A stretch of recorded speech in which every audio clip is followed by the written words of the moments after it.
So, dito, out of fairness and more importantly, yung accountability, no? Kasi siya yung Vice President. Siya yung Vice President ng ating bansa. Kailangan malaman ng mga kababayan natin na ano siya, na siya isang kurakot na public official. Umaga, kami po ng The Silent Majority, Silent No More Organization, ay kaisa ni former Senator Trillanes sa pagsampa ng reklamo laban kay Vice President Sara Duterte sa Ombudsman. Bilang civil society organization na ang hangarin ay ang pag-unlad ng Pilipinas sa pamamaraan ng maayos, tapat, makatarungan, makatao at patas na pamamahala. Tungkulin namin na panagutin ang mga opisyal na nagkakasala sa bayan. Si Sara Duterte ay marami ng paglabag sa batas, sa konstitusyon at sa tiwala ng mamamayang Pilipino na matagal nang pinalagpas at hindi na dapat palampasin pa. Ang mga reklamo namin ay ang mga sumusunod. 1. Plunder and malversation of 650 million pesos in confidential funds of the OVP and DepEd.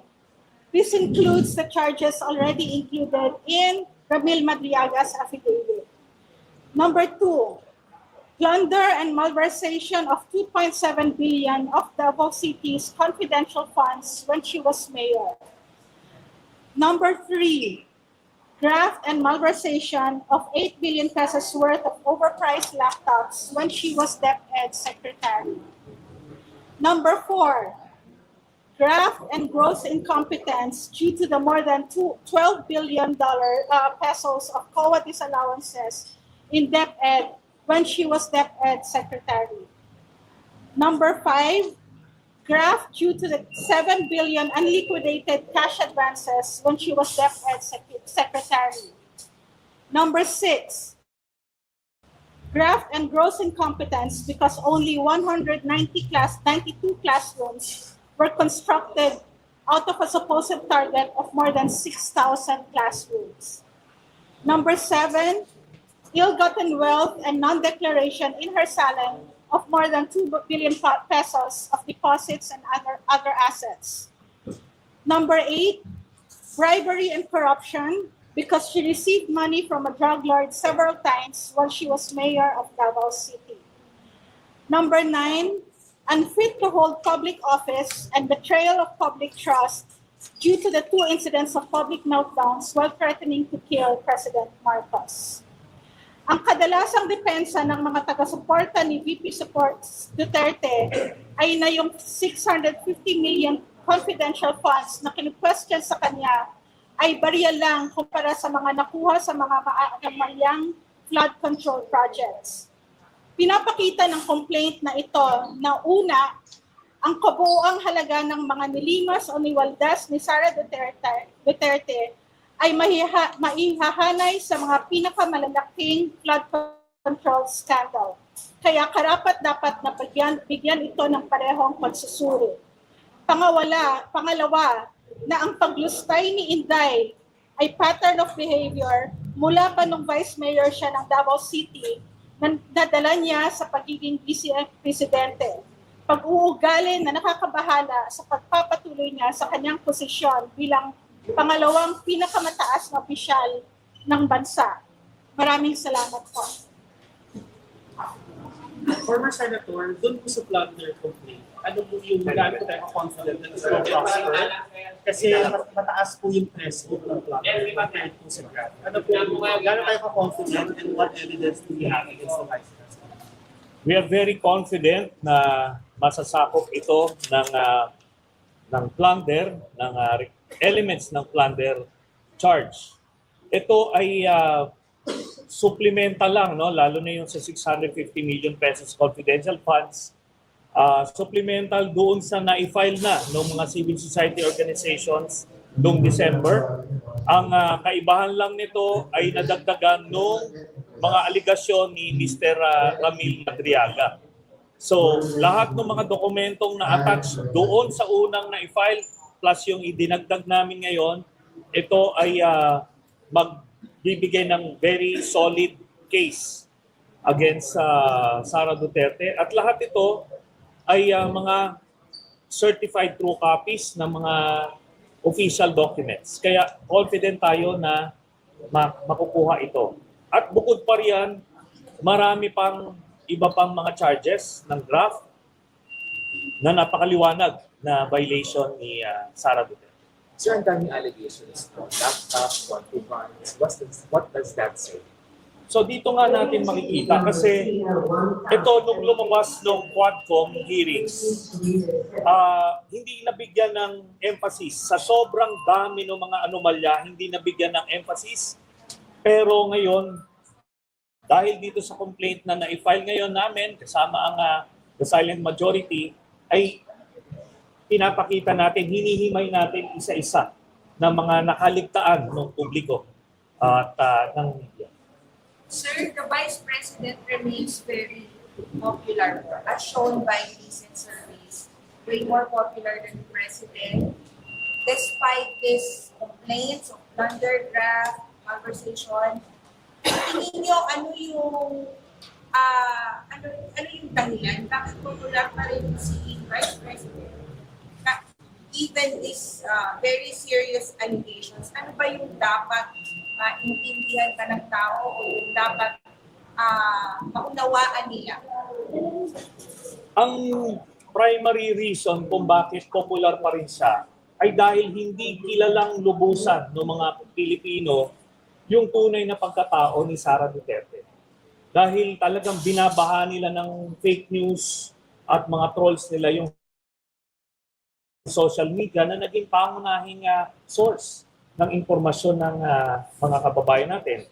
At ito nga, isang paraan ito na para ma-expose yung iba't ibang insidente ng pangungurako at iba pang anomalya na ginawa ni Sara. At hopefully, mamulat sila. At dagdag ko lang na kahit relatively more popular siya, but compared nung unang walang mga ganitong lumabas na anomalya, ay di hamak na bumaba na rin ang kanyang mga numero. Ibig sabihin nun, talaga maraming namumulat. At papatuloy namin yung pagmumulat sa mga kababayan natin. Hindi ito biro na aligasyon lang. Pag nag-file ka ng complaint, ibig sabihin nun, solid yung mga ebidensyang binibigay mo. Hindi lang itong gagawa ka ng isang meme sa social media, mag-aakusa, kagaya ng ginagawa nila sa amin. Ito, kaso talaga. At sana, yun na nga, marami nang mamulat muli. Senator, bakit yung hindi impeachment? Parang nagkakaroon na po ng kasi para kaliwanagan yung isang pa na mga kaso sa different government officials.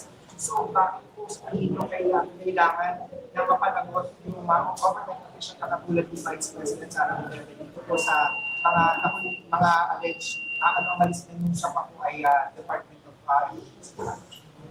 Unang-una, hindi tayo naniniwala na meron ng fatigue yung taong bayan sa mga kasong pinafile. In fact, mas gusto nila na merong mga nagpa-file ng kaso para na-expose yung mga tiwali na opisyal. At para lang ma-highlight natin itong kung gaano kabigat yung kaso na ipinail namin ngayon, ikukumpara natin yan dun sa ipinail na kaso at nakapagpakulong kay former Senator Bong Revilla. 90 million pesos na flood control project ang basihan nun. Pero bago lang yun na i-file. Pero ito, last year pa ito lumabas at yung mga aligasyon ko iba nga 2016 pa. Pero hindi tinututukan. Bilyon-bilyon ito. Bilyon-bilyon na pagnanakaw. At doon nga dito sa pamamagitan nito, kaya nananawagan din tayo kay Ombudsman Boying Remulla na bigyan ng atensyon itong mga kasong ipinail na ito, mas malaki, di hamak na pagnanakaw itong ginawa.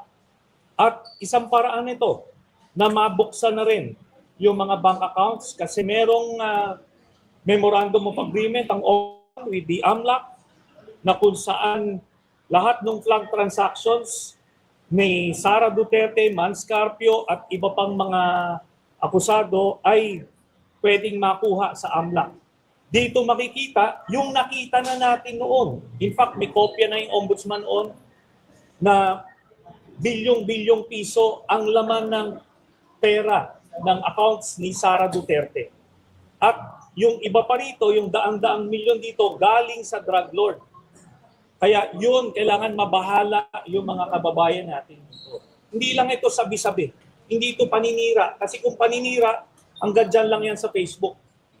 Ito, dinala namin sa ombudsman. Senator, ang sasabihin na naman nila nito. Bakit hindi impeachment? Anong pagkakaiba? Yung impeachment, sa aking pagkakaalam, ay bukod dito sa pagpa-file na ito. Magpa-file yung iba't ibang civil society organizations ng impeachment case. Laban din kay Sara sa February 6 pag natapos na yung 1 year ban. Ang isasagot na naman nila dito, Senador, ay maagang pamumuliti ka dahil siya pa rin ang number 1 dun sa mga survey to be the front runner pagdating ng 2028. Ganyan na rin po yung sinabi nila noon nung iniimbestigahan namin si Vice President Binay. No? Pinapakilala ko lang sila sa taong bayan na mga tiwali ito. Na hindi pwede kasing boboto na naman tayo ng mga tiwali. Di ba? Pag inakusahan na natin ng magnanakaw, ito may ebidensya ito, tapos binoto mo pa rin magnanakaw, tapos pag ninakawan ka, dahil binoto mo, huwag ka magreklamo kasi alam mo na magnanakaw sinabihan ka na binoto mo pa rin, tapos pag nakawan ka, lulunukin mo na lang yun. Ganon. And dito na ngayon, nasa kamay na ng ombudsman para mapatunayan na totoo yung aming mga aligasyon. Sir Lance, yung sa Madriaga affidavit, yung criticism doon ay malabnaw yung mga allegations. Meron po ba kayong mga i-attach na evidence, documentary evidence to support Madriaga's claim kung sa affidavit? Yung portion ng Madriaga allegation, doon sa pagbigay ng pera ni Colonel Nolasco sa kanya at binigay ko saan. Yung documentary evidence doon, kasama na yon doon sa naunang na-file na plunder case noong December. Kasi yun yung mga Mary Grace Piatos at kung ano-anong mga anomalous and spurious documents na ginamit para i-clear yung confidential funds na yun. Yung confidential funds ni Sara na kasama sa aligasyon namin dito, 2.7 billion pesos yon nung siya ay mayor. So nagsimula yung nakawan nung mayor pa lang siya. Kaya makikita nyo yun, pag i-match nyo yun dun sa bank accounts niya, talagang sakto. At meron pang dagdag kasi nga tumatanggap sila sa isang drug lord. Sir, for Nung siya ay mayor. Abil po, sir. Bakit mahalaga na mapanagot? Bakit mahalaga na ma-open yung bank accounts? Napakahalaga na mapanagot itong si Sara Duterte kasi bukod sa mas nauna na itong mga aligasyon na to, last year pa to sa Quadcom, hindi pa umuusad. Itong kay Senator Bong Revilla, linggo lang ang binilang. 90 million ang halaga. So, dito, out of fairness and more importantly, yung accountability. No? Kasi siya yung Vice President. Siya yung Vice President ng ating bansa. Kailangan malaman ng mga kababayan natin na siya isang kurakot na public official. Yung sa bank accounts. Okay. Yung sa bank accounts, dito kasi, pagka binuksan yung bank account or galing man lang doon sa mga transactions ng AMLAC, ito na hindi na nila maitatanggi. Kasi hanggang ngayon, nagpapanggap sila na simpleng mga tao sila, simpleng pamilya. Pero dito, pag nakita nila yung bilyong-bilyon na pera nila Sara Duterte at Manscarpio, siguro naman bubuksan na ng mga kababayan natin yung kanilang mata at tanggapin at lunukin ng mga tiwali nga itong mga tao.